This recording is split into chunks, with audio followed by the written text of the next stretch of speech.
Bonjour, installez-vous. Aujourd'hui, on ne va pas seulement raconter une trajectoire médiatique. On va observer presque au ralenti la naissance d'un phénomène, puis le moment fragile où un être humain choisit de reprendre le contrôle de son propre récit. C'est vraiment difficile de porter un regard comme ça sur une aventure. Presque 2 ans pleins, une ascension qui ressemble à une légende moderne. Il avait tout pour devenir une icône, et pourtant, à 23 ans, il choisit de disparaître. Pourquoi un jeune homme adulé par des millions de téléspectateurs s'est-il éloigné de la lumière comme on se protège d'un feu trop vif? La France entière se souvient de son visage. Calme, presque trop calme pour son âge. Une voix posée, une présence qui ne cherchait jamais l'effet. Chaque midi, des foyers retenaient de leur souffle. Émilien répondait, gagnait, souriait à peine et recommençait. Une mécanique parfaite. Un phénomène national. On parlait déjà du prodige, symbole d'une intelligence discrète, élégante, presque déroutante. Puis, soudain, le silence. Pas de tournée médiatique, pas de récit autobiographique, pas de vitrine numérique. Comme si ce jeune homme refusait d'appartenir au monde qu'il venait de conquérir. Ce retrait n'était pas une absence, c'était un geste. Et ce geste a créé un vide plus sonore que tous les applaudissements. Pour comprendre ce choix, il faut remonter avant les projecteurs, avant les plateaux, avant le regard collectif. Émilien grandit loin du tumulte parisien, dans une ville de l'Ouest où la discrétion n'est pas une posture, mais une culture. Fils unique de fonctionnaire, il évolue dans une maison où le silence n'est jamais vide. Il est rempli de livres, de réflexions, de lenteur. Très tôt, il manifeste une gravité douce. Pas la précocité tapageuse que l'on célèbre, mais une curiosité patiente. Pendant que d'autres collectionnent des images, lui écrit des pages entières sur l'histoire. À l'école, il parle peu. Lorsqu'il le fait, on écoute. Non pas parce qu'il impressionne, mais parce qu'il éclaire. La télévision, pour lui, n'est jamais un rêve de célébrité. C'est un objet d'étude, un miroir social. Son ambition n'est pas d'être vu, mais de comprendre, transmettre, relier le passé au présent. Une vie d'archives et de pensées lentes semblait l'attendre. Sans projecteur, sans vacarme. Puis Jessica entre dans son histoire. Discrètement, comme tout le reste.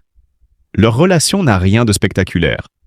2 tempéraments calmes, conscients que le monde peut devenir bruyant et qu'il faut apprendre à s'en protéger. Leur entourage parle d'un couple étonnamment mûr. 2 jeunes adultes qui partagent une idée presque subversive. Réussir sa vie ne signifie pas nécessairement être visible. Le tournant arrive presque par hasard. Un jeu télévisé culturel, envisagé comme une parenthèse. Un test personnel. Ni stratégie, ni rêve de gloire. Personne, donc pas même Jessica, n'imagine l'onde de choc à venir. Car derrière ce geste discret se cache une question silencieuse. Le vrai courage consiste-t-il à conquérir ou à savoir se retirer? Dès sa première apparition, le plateau change de rythme. Émilien ne performe pas, il habite l'espace avec retenue. La première réponse tombe, claire, sans triomphe. Puis une autre, et encore une. Victoire après victoire, il devient un rendez-vous quotidien. On ne regarde plus seulement un jeu, on suit une trajectoire humaine. Les chiffres donnent le vertige, participation, gains, records, mais ce qui fascine réellement, c'est son calme. Une immobilité presque irréelle dans une tempête d'applaudissements. Il remercie, salue, parle peu de lui. Chaque victoire semble partagée avec une pudeur rare. Les réseaux sociaux, eux, ne connaissent pas cette retenue. Analyse, montage, page de fans. Émilien devient un symbole pédagogique. On le montre comme preuve qu'aimer apprendre peut être spectaculaire, sans jamais être bruyant. Pourtant, un détail intrigue. Il refuse de prolonger le spectacle. Pas de talk-show, pas de stratégie d'exposition. Chaque invitation déclinée renforce son mystère. En coulisses, sa discipline ressemble à une protection. Casque sur les oreilles, musique classique, solitude choisie. Pour certains, distance. Pour d'autres, lucidité. Jessica observe ce fragile équilibre. Chaque soir, il parle stratégie. Non pas pour gagner davantage, mais pour préserver l'essentiel. Leur règle est simple. Ne jamais transformer leur intimité en marchandise. Mais la célébrité ne respecte pas les règles privées. Offres publicitaires, projets éditoriaux, promesses de visibilité, autant de tentations que beaucoup verraient moi comme un aboutissement. Pour Émilien, ce sont des pièges dorés. Chaque refus devient un acte public. L'admiration se mêle à l'incompréhension. Dans une culture où la visibilité vaut monnaie, son retrait intrigue. Internet, lui, déteste le vide. Alors il le remplit. Théories, analyses excessives, biographies inventées, le silence devient écran de projection collective. Plus Émilien se tait, plus le bruit enfle. Certains y lisent une intégrité rare, d'autres une posture.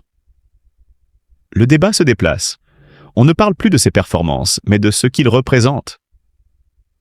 Il devient une idée, presque un symbole, plutôt qu'un homme de 23 ans. En coulisses, la pression se densifie. Les techniciens remarquent une respiration plus profonde avant chaque entrée sur scène, comme un plongeur avant l'apnée. Les réponses restent brillantes, mais le visage se ferme. Ce n'est pas une chute spectaculaire, c'est une tension silencieuse, celle d'un jeune adulte confronté à la disproportion entre ce qu'il est et ce que le public projette sur lui.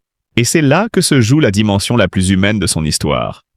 Refuser la surexposition n'est pas une fuite, c'est une affirmation.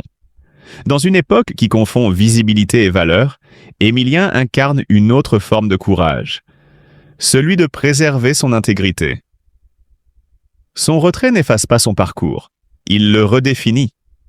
Il rappelle qu'un succès peut être immense sans devenir une prison.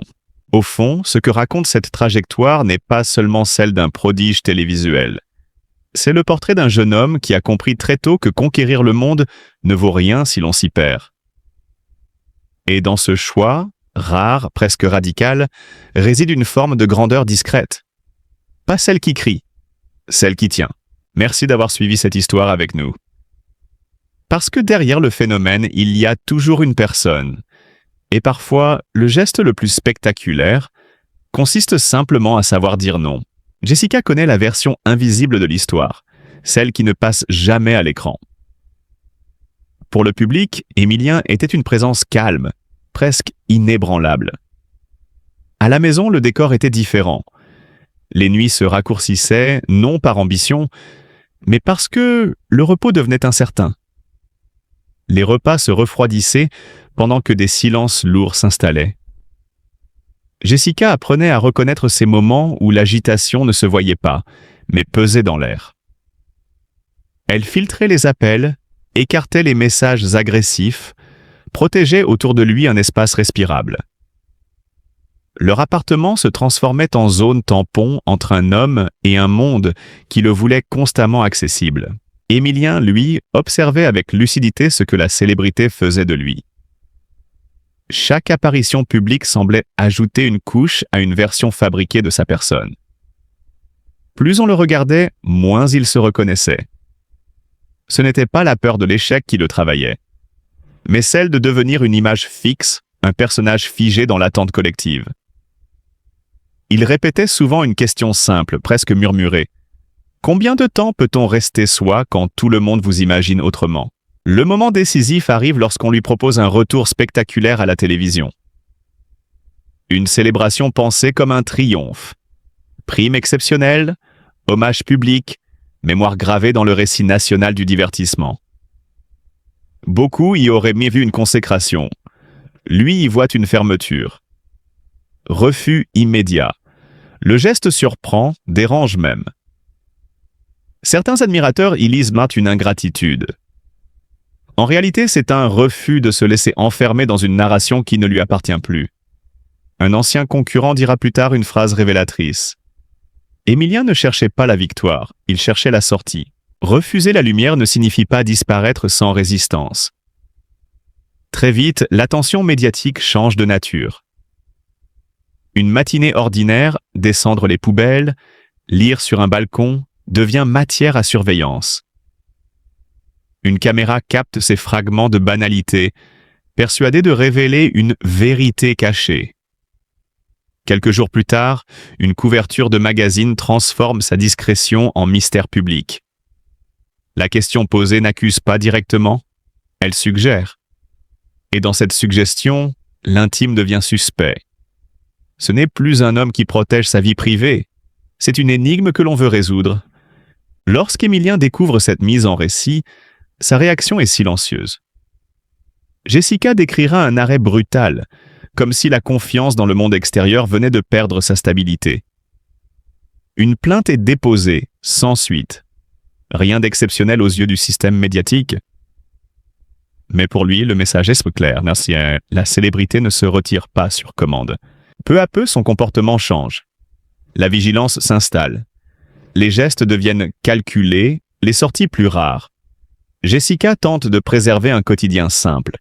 Cuisiner, lire, parler d'autre chose que de cette pression diffuse. Pourtant, elle perçoit que cette tension touche une mémoire plus ancienne, une fragilité réveillée par l'exposition constante. Ce n'est pas la lumière qui l'écrase, c'est la répétition de la tension. Alors vient le retrait. Pas une disparition dramatique, mais une reconquête méthodique. Emilien reprend ses études, s'intéresse aux mécanismes de la mémoire collective. Ironie lucide pour quelqu'un devenu symbole malgré lui. Il enseigne quelques heures dans un lycée discret. Là, personne ne l'attend comme une figure publique. Les élèves voient un professeur exigeant, précis, humain. Pour la première fois depuis longtemps, il évolue dans un espace où aucune performance n'est requise. Son nom quitte progressivement le tumulte médiatique. Le cycle avance vers d'autres visages. Pour le public, il devient un souvenir flou. Pour lui, cette invisibilité est une respiration. Chaque matin ressemble désormais à celui de milliers d'anonymes. Trains, notes, copies à corriger. Une routine sans éclat mais pleine de densité. Il ne fuit plus une image, il apprend à vivre à côté d'elle. Reste une interrogation silencieuse. Peut-on vraiment échapper à la version de soi que les autres ont fabriquée? Emilien ne cherche plus à effacer ce passé. Il le laisse derrière lui comme une trace, ni honteuse ni glorieuse, simplement humaine. Et dans cette réappropriation discrète de son existence se trouve une vérité rarement célébrée. Parfois, la plus grande victoire n'est pas de rester sous les projecteurs, mais de retrouver le droit d'être ordinaire. Dans une salle de classe ordinaire, rien ne rappelle le tumulte d'une vie autrefois surexposée. Ici, les regards ne cherchent aussi pas une célébrité, mais un professeur. Le savoir a ce pouvoir rare.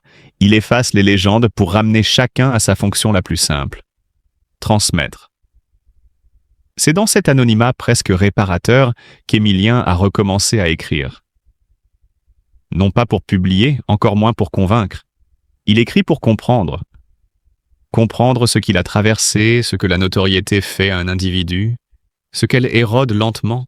Ses carnets s'empilent. Réflexion sur la mémoire, sur l'identité publique, sur cette fatigue particulière, celle d'être vu en permanence. Une fatigue que peu de figures connues osent nommer, tant la gloire est vendue comme un sommet enviable. Pourtant, Emilien y met des mots précis. La célébrité n'est pas seulement une lumière, elle peut devenir une surexposition de l'âme. À force d'être observé, interprété, commenté, l'individu se fragmente. Jessica, sa compagne, partage ce silence réfléchi. Leur quotidien a quelque chose de volontairement épuré. Courses banales, livres annotés à deux, plantes qui envahissent le balcon. Ils n'ont pas fui le monde, ils en ont simplement baissé le volume. Cette cohérence tranquille aurait pu rester invisible. Mais les trajectoires humaines aiment les paradoxes. Un jour de septembre, dans un amphithéâtre provincial sans prétention, Emilien laisse échapper une phrase qui dépasse le cadre d'un simple cours. Il parle d'histoire, du pouvoir, puis glisse une réflexion personnelle presque distraitement. Ceux qui refusent le pouvoir en perçoivent souvent mieux les dangers. Et, dans le prolongement, il confie avoir connu l'expérience d'être attendu partout, interprété sans relâche, avant de comprendre que cette vie ne lui appartenait plus. Il ne voulait pas devenir une image consommable. Il voulait continuer à penser librement. Un étudiant enregistre la séquence. La diffusion commence discrètement, puis s'emballe. En quelques jours, l'homme discret redevient un sujet public. D'anciens comptes admiratifs ressurgissent, les médias s'emparent du propos. Certains y voient une critique de la société du spectacle, d'autres une confession fragile sur le coût humain de la visibilité. Émilien, fidèle à sa ligne, garde le silence. Quelques semaines plus tard, Jessica publie une lettre dans un blog indépendant dédié à ceux qui ont volontairement quitté la lumière médiatique. Le ton est dépouillé, presque clinique. Il ne se présente ni comme courageux, ni comme martyr, mais comme cohérent. Ils ont aimé la lumière, écrit-elle, mais elle ne les a pas aimés en retour. Alors ils ont choisi l'ombre, ensemble. Cette déclaration, sans emphase, frappe plus fort que n'importe quelle interview calculée. Une génération saturée par l'exposition permanente s'y reconnaît. Des lecteurs parlent d'envie, de soulagement, d'un rêve discret, réduire le bruit. Paradoxalement, l'absence d'Émilien le rend plus inspirant que sa présence médiatique ne l'avait jamais fait. Il cesse d'être une figure de performance pour devenir le symbole d'une résistance douce, celle qui refuse la confusion entre visibilité et accomplissement. La question qui circulait depuis son retrait trouve une réponse étonnamment simple. Il n'a pas fui un échec, il a protégé une vie. Mais cette histoire dépasse un choix individuel. Elle agit comme un miroir. Dans une époque où apparaître semble être devenu une obligation implicite, disparaître volontairement ressemble presque à une rupture de contrat social. Être vu équivaut à exister, se retirer, à s'effacer. Pourtant, Émilien n'a détruit aucun système, n'a dénoncé personne. Son geste est radical par sa simplicité, préserver son intégrité. Et c'est précisément ce qui dérange. Parce que cela pose une question rarement formulée. À quel moment la visibilité cesse-t-elle d'être une opportunité pour devenir une contrainte? La célébrité est souvent décrite comme un sommet, mais on parle peu de la fatigue de s'y maintenir. Sous le regard constant des autres, chaque mot devient archive, chaque silence interprétation. L'individu se transforme en surface publique. Peu à peu, la frontière entre la personne réelle et son image se dissout. Émilien a senti cette frontière céder et a reculé avant d'y disparaître. Son retrait n'est pas un rejet du monde, c'est un refus de dilution. Il ne fuit pas les autres, il protège la possibilité de rester entier dans une société qui commente tout. Choisir l'intimité devient alors presque un acte philosophique. Aujourd'hui, Émilien n'est ni une star ni un reclus. C'est un homme qui enseigne, lit, marche dans des rues où personne ne l'attend. Son héritage ne se mesure pas en chiffres, mais en visage. Ses étudiants, Jessica, quelques proches. Une trace humaine, discrète mais tangible. Peut-être que la véritable question n'est pas pourquoi il est parti, mais pourquoi son départ nous trouble autant. Parce qu'il révèle une inquiétude collective. Et si la gloire que nous poursuivons n'était qu'une forme élégante d'épuisement? Émilien n'a pas vaincu la célébrité. Il a clarifié une confusion moderne. Être admiré n'est pas nécessairement être vivant. Dans ce choix calme, sans scandale ni rupture théâtrale, il laisse une leçon presque intemporelle. Réussir sans se perdre est possible. Refuser sans disparaître l'est aussi. On peut exister en dehors du vacarme. Alors la question demeure, simple mais inconfortable, si tout vous était offert, reconnaissance, argent, admiration, auriez-vous la lucidité de protéger votre paix intérieure? L'histoire d'Émilien ne donne pas de réponse universelle. Elle ouvre un espace de réflexion. Et parfois, ce sont précisément ces récits, ceux de ceux qui ont su s'arrêter, qui résonnent le plus longtemps.